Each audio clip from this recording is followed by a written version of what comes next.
ओम अज्ञानतिमिरन्धस्य ज्ञानाञ्जनशलाखया चक्षुरुन्मीलितं येन तस्मै श्रीगुरुवे नमः। नमो ओम विष्णुपादाय कृष्णपृष्ठाय भूतले श्रीमते भक्तिवेदान्तस्वामिन् इति नामिने। नमस्ते सरस्वते देवे गौरवाणी प्रचारिणे निर्विशेष शून्यवादी पाश्चात्य देशतारिणे। जय श्री कृष्ण चैतन्य प्रभु नित्यानंद श्री अद्वैत गदाधर श्रीवासदि गौर भक्तवृंद। हरे कृष्णा कृष्ण कृष्णा हरे हरे, हरे राम राम राम हरे हरे। हरे कृष्णा। तो पिछली कथा में हम बड़ी सुंदर चर्चा कर रहे थे। वेद मूर्तिमान होकर के भगवान से प्रार्थना कर रहे हैं और पहली प्रार्थना हमने सुनी थी और उसको समझने का हम प्रयास कर रहे थे।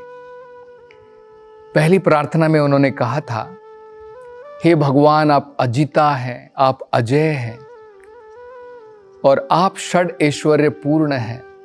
आपकी अनेकों महिमाएं हैं, लेकिन उनमें से सबसे अत्यंत महान महिमा जो है कि आप क्योंकि षड ऐश्वर्य पूर्ण हैं, इसके कारण जीवों को भौतिक संसार से आप मुक्ति प्रदान कर सकते हैं। ये आपकी सबसे सुंदर महिमा है। तो उसके बारे में हम चर्चा कर रहे थे। भौतिक संसार में जीव क्यों आकर के कष्ट भोगता है, उसका कारण क्या है। एक बड़ा सुंदर श्लोक आता है चैतन्य चरितामृत में, जिससे हम ये समझ सकते हैं। चैतन्य महाप्रभु वर्णन करते हुए बताते हैं, जीव इस संसार के अंदर में क्यों फंस जाता है। तो इससे पहले हमने एक उदाहरण देखा था, उसके अंतर्गत में हमने समझने का प्रयास किया था। भगवान स्वामी हैं, मालिक हैं, हम सब सेवक हैं अंश के रूप में। लेकिन क्योंकि भगवान ने हमें थोड़ी स्वतंत्रता दी है, उस स्वतंत्रता का गलत प्रयोग करके जब सेवक स्वामी बनना चाहता है, वो धर्म की ग्लानि होती है और उसके कारण इस भौतिक संसार में हम आकर के फंस जाते हैं। ये उसका कारण होता है। और एक और उदाहरण हमने देखा था कि किस प्रकार से शरीर की जो सारी इंद्रियां होती हैं, वो सेवा करने के लिए बनी है शरीर की। अगर वो शरीर की सेवा छोड़ करके अपनी खुद सेवा प्रारंभ कर दे तो केवल कष्टों को भोगती है। यही हमारी परिस्थिति है भौतिक संसार में। जैसे हनुमान जी हमेशा भगवान की सेवा करना चाहते हैं, वो राम नहीं बनना चाहते हैं, वो राम के सेवक के रूप में रहना चाहते हैं। तो भौतिक संसार में हम आए हैं ईश्वर बनने के लिए, हम स्वयं भोगना चाहते हैं। तो चैतन्य चरितामृत में बड़ा सुंदर श्लोक है, जिससे हम स्पष्ट रूप से समझ पाएंगे। उसमें कहा है, कृष्ण भूलिया जीव भोग वांछा करे। मतलब कृष्ण भूलिया जीव, भगवान कृष्ण को जीव जो है भूल करके, कृष्णा भूलिया जीव भोग वांछा करे। वांछा का मतलब होता है भोग की इच्छा करता है, संसार को भोगना चाहता है। वो किसकी स्थिति है, वो किसकी पोजीशन है, वो किसका स्थान है, वो भगवान का है। भगवान के बारे में बताया जाता है, भगवान जो है यज्ञ तपसाम, सारे यज्ञों के, सारे तपस्याओं के भोगेश्वरा, भगवान जो है उसके ईश्वर है, भोग के ईश्वर हैं। लेकिन जब हम ये स्थान प्राप्त करना चाहते हैं, भोग वांछा करे, निकटस्थे माया तारे झपटिया धरे। निकट में ही भगवान की माया शक्ति रहती है और जैसे ही जीव की इच्छा होती है कि मैं भोगना चाहता हूं, मैं मालिक बनना चाहता हूं, तुरंत जो है माया क्या करती है, हमें पकड़ लेती है। निकटस्थे माया तारे झपटिया धरे। झपट करके माया जो है लपक करके हमें पकड़ लेती है और इस भौतिक संसार में कारागार के रूप में हम यहाँ पर बंदी हो जाते हैं। वो मुक्त जीव जिसका कोई जन्म नहीं, केवल आनंद स्वरूप है, माया के द्वारा पकड़ करके अब एक प्रकार से बंदी बन जाता है। इसको ही बद्ध जीव कहते हैं। मुक्त जीव का मतलब है इस कारागार से छुटकारा जब हम प्राप्त कर लेते तो मुक्त हो जाते हैं। तब हम बोलेंगे कि भाई हाथ में कहाँ हथकड़ी लगी है, हम तो खुले घूम रहे हैं। नहीं, इस प्रकार का कारागार नहीं है। ये किस प्रकार का कारागार है? देखिए, इसी को तो कारागार कहते हैं। जब आप बाहर रहते हैं, जेल से जब आप बाहर रहते हैं तो आप पूर्ण रूप से स्वतंत्र हैं। आप सरकार की जो अलग अलग सुविधाएं हैं उसका आप जो है भरपूर आनंद उठा सकते हैं।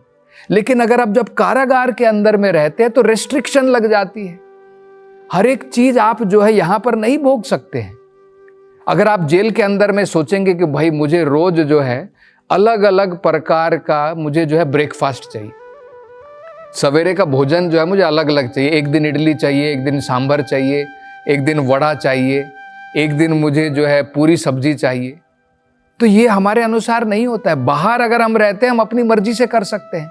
लेकिन जब आप जेल के अंदर में आ गए तो भाई आपका मेनू तो फिक्स हो जाता है। संडे को यही मिलेगा, मंडे को, मंगलवार को यही मिलेगा, सोमवार को यही मिलेगा, है ना।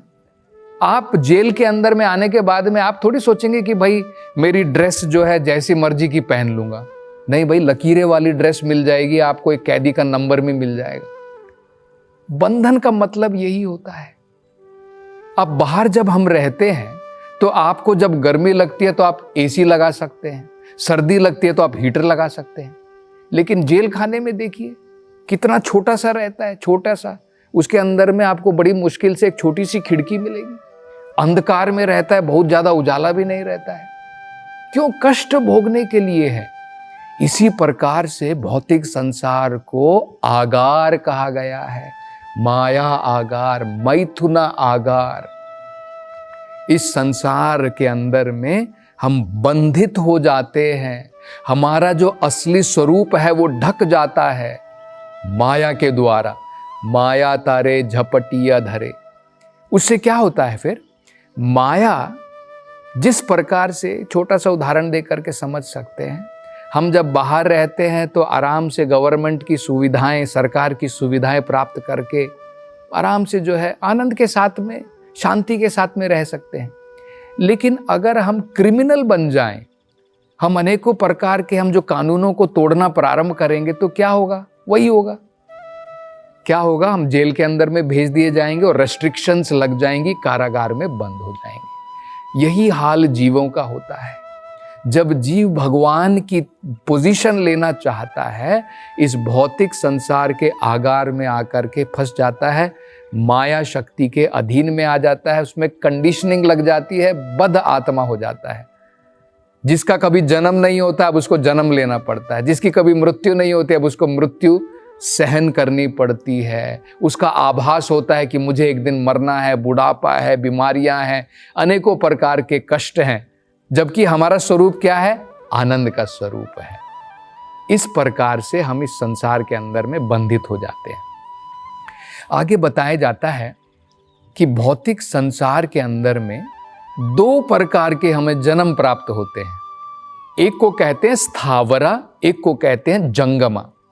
तो जैसे ही हमने भगवान के प्रति विरोध कर दिया, माया ने पकड़ लिया, अब माया संसार में भेजेगी। कैसे भेजेगी? दो प्रकार से भेजती है। दो प्रकार के जीव होते हैं। 84 लाख योनियां हैं। देखिए, अलग अलग प्रकार के जीव हैं। आप देख सकते हैं, जल के अंदर में जीव होते हैं, वायु के अंदर में जीव होते हैं, धरती के ऊपर जीव होते हैं, पेड़ होते हैं, पौधे होते हैं। कुल मिलाकर के 84 लाख प्रकार की योनियां होती हैं। तो हम समझ सकते हैं 84 लाख योनियों में हमें घूमना पड़ता है भौतिक संसार में आने के पश्चात। मतलब जैसे अगर हम देखें, एक जेल से दूसरी जेल, दूसरी जेल से तीसरी जेल, ये जेल वो जेल, अनेकों प्रकार के बद्ध शरीरों के अंदर में संसार में घूमना पड़ता है। कई बार अच्छी जेल की प्राप्ति हो जाती है, जहां पर जो है थोड़ी सुविधा हमको ज्यादा मिल जाती है, जैसे स्वर्गलोक में चले गए। अगर हमारा जन्म स्वर्गलोक में मिल गया, मृत्यु से तो छुटकारा वहां पर भी नहीं है। जन्म तो वहां पे भी लेना पड़ेगा, मृत्यु उधर भी है, लेकिन इतने कष्ट नहीं है। जैसे अगर हम मान ले, हम देखते हैं अंडमान निकोबार की जो जेल है वहां पर ज्यादा कष्ट हो सकते हैं, बाकी की जेलों में इतने कष्ट नहीं होंगे, इतना ही अंतर है। तो ये जो 84 लाख योनियां हैं, इनके अंदर में हमें घूमना पड़ता है। इसमें 2 प्रकार के होते हैं, एक को कहते हैं स्थावरा, एक को कहते हैं जंगमा। स्थावर का मतलब होता है जो एक जगह पर खड़ी होती है, जो प्राणी, जैसे पेड़ पौधे हैं, वो एक जगह से दूसरी जगह नहीं जाते हैं, उनको स्थावरा कहते हैं। जरा मान लीजिए, अगर जीव का जन्म जो है एक पेड़ के रूप में हो जाता है, सालों साल तक, जैसे कलकत्ता में बताया जाता है बॉटेनिकल गार्डन में एक पेड़ है 500 साल पुराना है। तो जरा सोचिए, अगर हमको कोई कहे कि भाई एक स्थान पर 500 साल तक खड़े रहो, वर्षा होती रहेगी, ठंडी होती रहेगी, गर्मी होती रहेगी, कहीं नहीं हिलना, एक जगह पर खड़े रहो, किस प्रकार का जीवन है। इसी प्रकार का जीवन हमें जो है भौतिक संसार में, स्थावर जीवन में झेलना पड़ता है। और जंगमा तो हम जानते हैं, जंगमा का मतलब होता है जो एक जगह से दूसरी जगह घूम सकते हैं। बहुत सारी वैरायटी है। पानी के अंदर में जो जीव होते हैं, थल के ऊपर में जीव होते हैं, आकाश में है, वायु में जीव है, अनेकों प्रकार के प्राणी होते हैं। तो इस प्रकार से भौतिक संसार में हम जो है अनेकों प्राणियों में, अनेकों जीवों के अंदर में कैद हो जाते हैं, भौतिक संसार के अंदर में। और आगे कहा जाता है, हम कितना भी प्रयास स्वयं क्यों ना कर लें इस भौतिक संसार से बाहर निकलने का, हमारे प्रयास विफल होंगे। ये भगवत गीता में भी भगवान स्वयं कहते हैं। भगवान कहते हैं, अहंकारा विमूढ़ात्मा कर्ता हमिति मन्यते। अहंकार के कारण विमूढ़ आत्मा इस संसार के अंदर में सोचता है मैं ही सब कुछ कर रहा हूँ। लेकिन भगवान कहते हैं सब कुछ माया के द्वारा ही करा जाता है। हम मूर्खता के कारण सोच रहे हैं मैं सब कुछ कर रहा हूँ। जैसे उदाहरण के तौर पर जेल के अंदर में जेल के अधिकारी जैसा कहते हैं उसके अनुसार ही करना पड़ता है। हमारी वहाँ पर मनमानी नहीं कर सकते हैं। और भगवान ये भी कहते हैं, मम माया दुरत्तया, मेरी माया को पार करना बड़ा मुश्किल है। वो कैसे मुश्किल है? इस संसार को दुर्गा भी कहा जाता है। दुर्गा देवी हमने नाम, दुर्गा जो देवी है वो इस दुर्ग का मतलब होता है किला, उसकी देवी है जो हमें इस भौतिक संसार से उन जीवों को बाहर नहीं निकलने देना, जो है उनको नहीं छोड़ती है जो इस भौतिक संसार में शुद्ध नहीं हो गए हैं। तो हम कितना भी प्रयास कर ले, मम माया दुरत्तया, इस माया को पार करना बड़ा ही मुश्किल है। ये जो है हम समझ सकते हैं भगवान कह रहे हैं। लेकिन भगवान यहां पर एक उपाय भी देते हैं, ममेव प्रपद्यन्ते माया में ताम तरन्ति ते। अगर वो मेरी शरण में आ जाता है तो तुरंत इस माया से बाहर निकल सकता है। बड़े सरल प्रकार से समझ सकते हैं। देखिए, जेल का, कारागार का इंस्पेक्टर भी हमें बाहर नहीं निकाल सकता है, लेकिन जज जो होता है, अगर वो जजमेंट दे दे कि भाई इसको हो गया, इसका समाप्त हो गया सब कुछ, अब इसको बाहर निकाला जाए, तो हम बाहर निकल सकते हैं। या फिर जो प्रेसिडेंट होता है, राष्ट्रपति, अगर वो हमें क्षमा याचना कर दे कि भाई इसको छोड़ दिया जाए, तब कोर्ट भी कुछ नहीं कर सकता है, उसे क्षमा याचना प्राप्त हो जाती है। इसी प्रकार से अगर हम भगवान की शरण में चले जाते हैं, तुरंत इस भौतिक संसार से छुटकारा मिल जाता है। ये भगवान भगवत गीता में स्वयं बताते हैं। और परमात्मा के रूप में भगवान हृदय में जो विराजमान है, वही ज्ञान भगवान वेदों के द्वारा भी दे रहे हैं। भगवत गीता के अंदर में भगवान क्या ज्ञान देते हैं? देखिए, हम अलग अलग कार्यों में लगे हैं। कुछ लोग कर्मों में लगे हुए हैं, उनको कर्म करने में बड़ी आसक्ति है। उनके लिए भगवान ने क्या योजना बनाई है देखिए।